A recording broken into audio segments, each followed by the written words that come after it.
Welcome back to Jersey Matters. In this election year, the race for the White House is getting all of the attention, but there are three races in New Jersey that deserve your attention. Here's my interview with Ben Dworkin, who is the founding director of the Institute for Public Policy and Citizenship at Rowan University. Hey, Ben, thanks as always for your time. Let's talk about some of the New Jersey races. I know all the focus is going to be on the presidential race and if the Senate is going to switch, but there are some important races, some significant tight races in New Jersey too. Absolutely, Larry. First of all, thank you again for having me on. There are several key congressional races, races for the House of Representatives right here in New Jersey. Each of these races is going to have $6 to $10 million spent on them. So they are very significant, and we can just run through them. The biggest one, the most high-profile one, is in District 2. This is Atlantic County, Cumberland County, Cape May County, really the southern end of New Jersey. And here, what you have is a Democrat won in 2018, a guy named Jeff Van Drew. He then switched a few months ago and became a Republican. Pledged his undying loyalty, was his phrase, his undying loyalty to Donald Trump. And so now you have a Republican incumbent, and he's going up against Amy Kennedy, who is married into the famous Kennedy clan of American politics. So it's a Kennedy versus the most prominent party switcher to the Trump side in the Congress this year. And it has therefore gotten a very national profile. I mean, a lot of people around the country are following this race. And what's interesting and what we want to look for here is really how the presidential race goes in this district. You know, the second congressional district for the last 50 years has mirrored wherever the country has gone in the presidential race. Wow, that is, if the Democratic candidate wins for president, the second district voted for that winning candidate, and vice versa.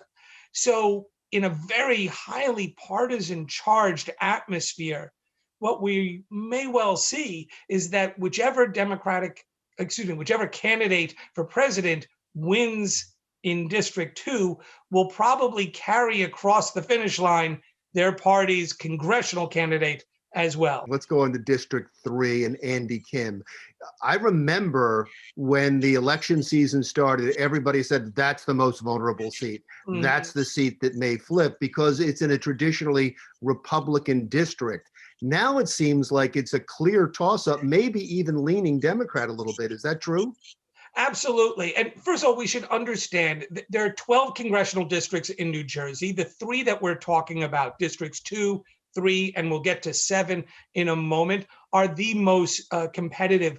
But it's also something to note that Districts 2, 3, and 7 were all gerrymandered back after the last census, after 2010, to be Republican districts. What has changed over the last decade is that they have all become increasingly Democratic. There's simply more Democrats registering and moving into these districts. So it's a very different district. When we're talking about District 3, it's a very different place than it was even a decade ago. What's really interesting here is that Andy Kim, the incumbent who won in 2018, is running against a businessman, very wealthy businessman named David Richter. And what is most interesting is that Richter hasn't spent as much of his personal wealth as a lot of people expected that he would. And so you haven't seen a huge amount of Richter ads.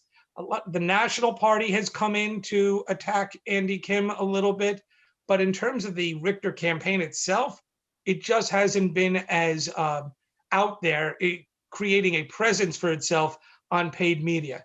Andy Kim, in contrast, has been constant pushing his message that he's a family person who recognizes the needs of working folks here in this district.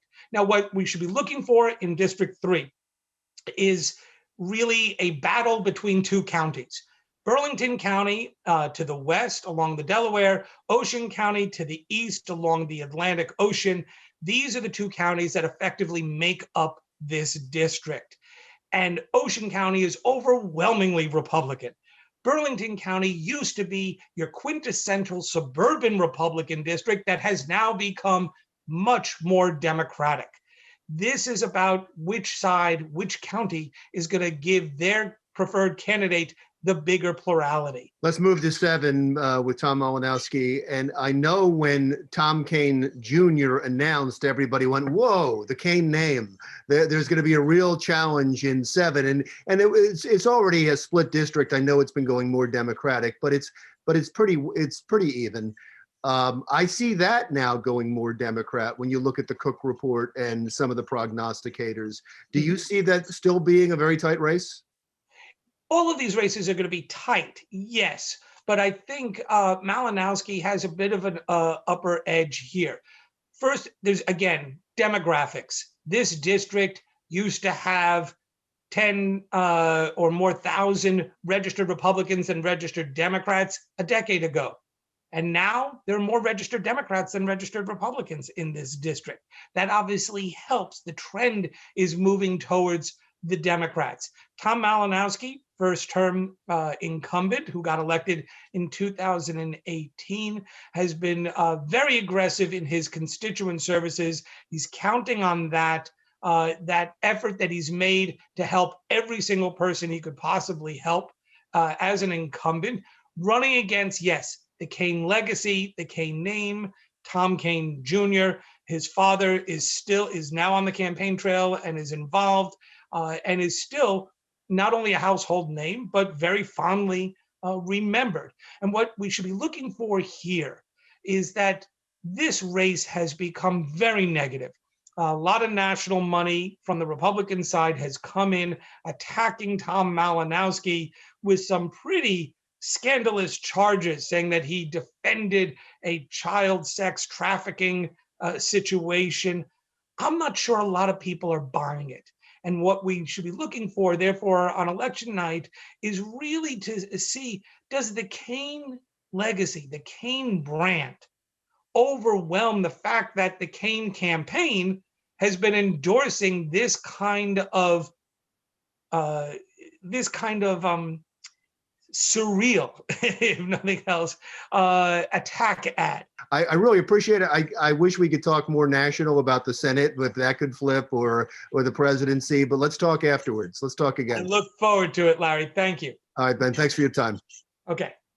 Ben Dworkin from Rowan University. When we come back, keeping those with special needs safe during the pandemic. We'll explain when Jersey Matters continues.